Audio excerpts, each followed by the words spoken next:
ও রিয়া, কাল তুমি ছাদে বিড়ি খেতে এলে না কেন? আমি তোমার জন্য কতক্ষণ খুলে দাঁড়িয়েছিলাম। আমার মনের দরজা খুলে দাঁড়িয়েছিলাম রিয়া। সেদিন তোমার পুঁতে বিড়ি ছেঁকা দিয়েছি বলে তুমি রেগে গেছো বুঝি? উম, তোমার চুল থেকে কেমন যেন ইঁদুর মরা গন্ধ বেরোচ্ছে। আমার না পায়খানা পেচ্ছাপ ক্লিয়ার হচ্ছে না। তোমার ওই সোনা বিড়ি না খেলে বুকে ঘ্যাস উঠে আমি মরে যাবো। আরে এক বান্ডিল বার করে দাও না।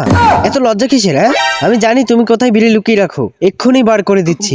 দাও দাও দাও দাও। No, no, no, no. खत्म। মক্কা ছেলে, আর কতক্ষণ সহ্য করব? মেয়েদেরকে বিড়ি দিতে শেখনি, খালি নিতে শিখেছো। আপনারা সবাই মিলে বসে বসে আমার ফিগার দেখছেন, ওকে দেখছেন না? হ্যাঁ ঠিকই তো, কখন থেকে দেখছি ও বিড়ি খাওয়ার চেষ্টা করছে। আরে দাদা, খুব জোরে হাগা পেয়েছে।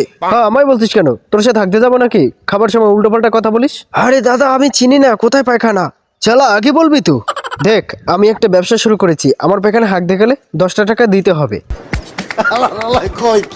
চলে আয়। নিম, নিম, নিম, নিম। তোকে প্যান্টও খুলতে হবে না, এটা অটোমেটিক। পাকা তো আমার হচ্ছেই না, আর তুমি আমাকে এক বোতল মদ খাওয়াতে পারছো না? ইংলিশ পারবো না খাওয়াতে। না না, আমি আর বাংলা খাবো না। আচ্ছা তাহলে আকিস বিড়ি খাও। খাবো না আমি আকিস বিড়ি, আমি শুধু বাংলা খাবো, মদ খাবো, ইংলিশ খাবো, সব খাবো।